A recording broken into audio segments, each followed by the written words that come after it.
Bonjour à toutes et à tous, ici Khalil Djebali pour ce Good Morning Market du 27 juin 2018. Nous attaquons tout de suite avec le rappel légal habituel.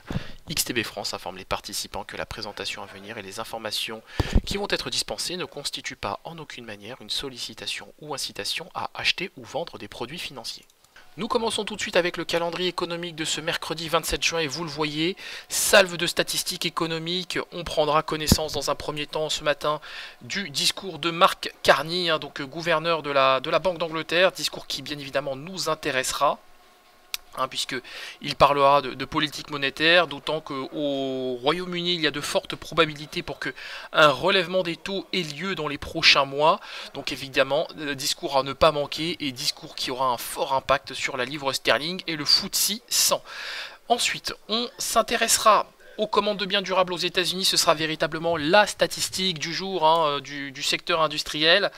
Donc commande de biens durables au titre du mois de mai, attendue en baisse de 0,9% pour le mois de mai. Donc on verra bien si cette statistique ressort en ligne avec les attentes ou si on a un peu mieux que prévu. On espère évidemment qu'on aura un peu mieux que prévu parce que ça pourrait très clairement soutenir, ça pourrait soutenir les indices. Voilà.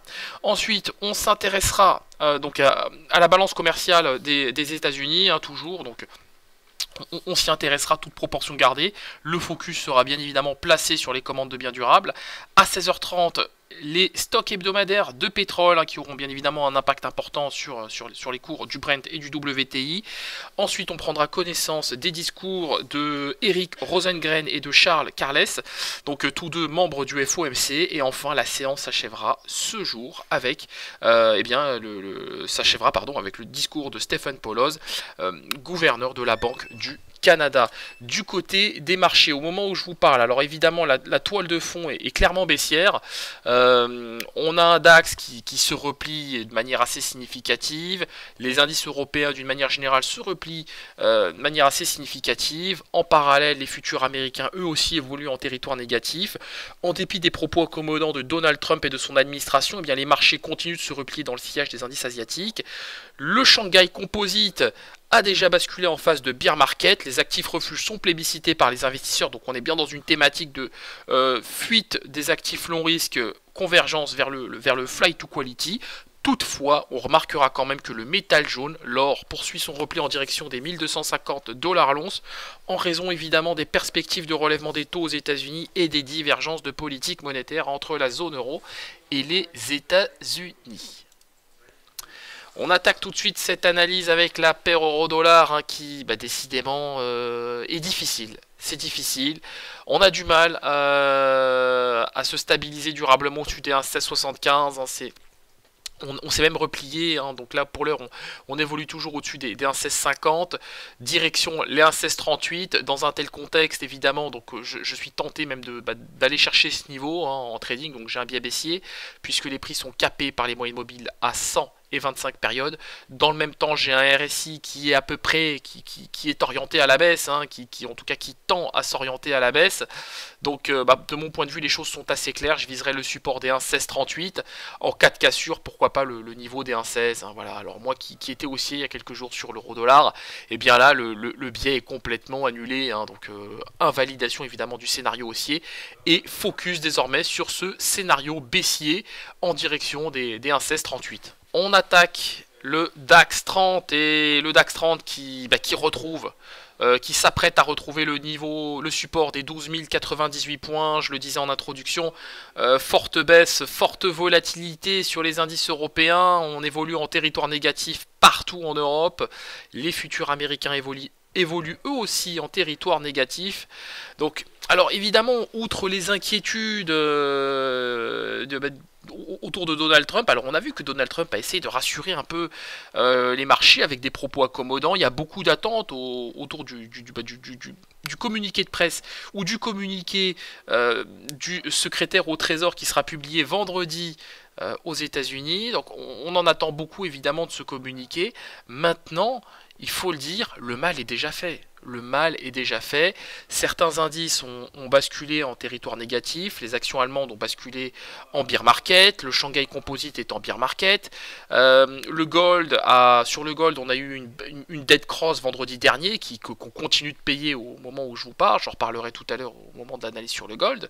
Mais pour l'heure, comme je le disais, le mal est déjà fait. Le mal est déjà fait sur les indices. Donc pour l'heure, c'est compliqué d'être haussier dans un tel contexte. On ne peut pas pour l'instant anticiper de rebond technique. C'est beaucoup trop tôt pour le dire. De mon point de vue, sur le DAX, on visera de mon point de vue le niveau des 12 098 points. On a vraiment cassé tous les supports sur le DAX 30. Hein. Donc focus sur le niveau des 12 098 points. Ce sera mon niveau ce sera mon objectif pour aujourd'hui. Voilà, sur le DAX 30. Le gold qui poursuit sa baisse d'une manière générale. Alors il est vrai que depuis quelques heures maintenant on assiste à un rebond de l'actif sur le niveau des 1258. Rebond timide, très timide même. On est loin des niveaux des 1300 $ qu'on avait il y a de ça quelques semaines maintenant sur le gold. Donc évidemment, je le disais, on a des perspectives de relèvement de taux aux États-Unis qui renchérissent le coût de détention du gold. Les divergences de politique monétaire entre la zone euro et les États-Unis ne facilitent pas du tout la vie au gold. Je le disais aussi, on a eu un gros signal technique baissier sur le gold vendredi dernier, puisque en unité de temps journalière, la moyenne mobile à 50 jours a croisé à la baisse la moyenne mobile à 200 jours. Et ça, c'est un fort signal de baisse. On appelle ça une dead cross. Et c'est très précisément ce qu'on est en train de payer au moment où je vous parle sur le gold, ou plutôt ce qu'on paye sur le gold depuis le début de la semaine. Donc là, effectivement, je ne vois pour l'instant, mis à part un petit rebond technique timide en direction des 1260 $ l'once, je ne vois rien de bien transcendant sur cet actif. J'aurai tout simplement un biais neutre sur le gold parce qu'il est très compliqué de se prononcer en l'état sur cet actif. Du côté du WTI maintenant, donc ça c'est plutôt intéressant, on a rallié le niveau des 70 $ le baril.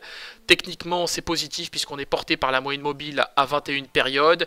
L'Arabie Saoudite a annoncé vouloir produire 11 millions de barils à partir du mois de juillet, donc record du côté de l'Arabie Saoudite, c'est autant que la Russie, et même un peu plus qu'aux États-Unis. Donc bon, alors a priori, c'est censé être une news négative pour les prix du pétrole parce que ça augmente l'offre.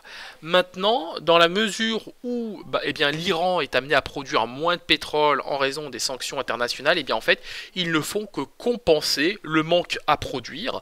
Et c'est pourquoi, sur le WTI, il n'y a pas vraiment de nuage à l'horizon. En revanche, on remarque quand même qu'on plafonne au niveau des 71 $ le baril. Ça ne veut pas aller beaucoup plus haut. Donc je m'attends quand même à des prises de bénéfices sur cet actif. Alors peut-être pas pour aujourd'hui parce qu'on aura les stocks hebdomadaires de pétrole. D'autant que les stocks prévisionnels publiés par l'API, l'American Petroleum Institute, hier, eux s'attendent à eux ont estimé que les stocks avaient diminué de 9 millions de barils la semaine dernière. Donc, faut à peu près s'attendre à une statistique du même ordre pour aujourd'hui du département de l'énergie, bien que ces deux derniers ne soient pas toujours d'accord. Pour aujourd'hui, je pense que l'euphorie peut se poursuivre. Maintenant, je m'attends quand même à des prises de bénéfices à court terme, clairement sur le WTI, parce qu'on le sait, 71 $ le baril, c'est clairement un niveau de résistance. Nous poursuivons avec l'indice S&P 500, donc même son de cloche que sur le DAX 30.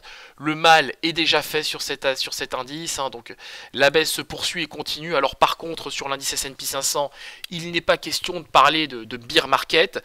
En revanche, on se méfie désormais de cette moyenne mobile à 100 jours en D1, je vous renvoie au graphique. Vous remarquerez qu'on a cassé la moyenne mobile à 50 jours en D1 et que maintenant les prix travaillent en direction de la moyenne mobile à 100 jours en D1 toujours, qui se situe à peu près sur le niveau des 2707-2700 points.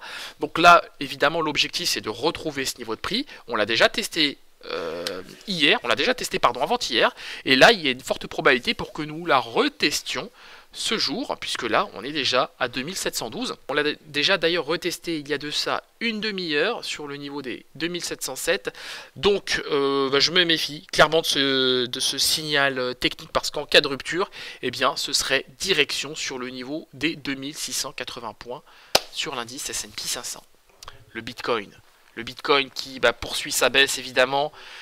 6118 $ pour un Bitcoin. Le support n'a visiblement pas tenu. Les prix sont capés par la moyenne mobile à 21 périodes. On a un RSI qui se maintient toutefois au-dessus de sa zone de survente. Donc petit biais positif sur le Bitcoin. Je m'attends peut-être à ce qu'il retrouve le niveau des 6118 $ pour un Bitcoin, mais je n'en attends rien de plus, hein, sur le Bitcoin. Je me dis que 6118 ce sera déjà bien dans un premier temps. Et si effectivement après on arrive à consolider au-dessus de ce niveau, eh bien pourquoi pas effectivement une rupture à la hausse en direction des 6293. Tout peut se produire sur le Bitcoin, vous le savez bien. On peut très bien retrouver ce niveau, hein, voilà, sur le Bitcoin. Voilà, on se quitte sur cette note. On se retrouve évidemment aujourd'hui à 15h15 pour notre séance de live trading, pour un décryptage complet, débriefing complet de la situation. Il y aura beaucoup de choses à dire, donc ne manquez surtout pas la séance du jour. Merci à vous et à tout à l'heure.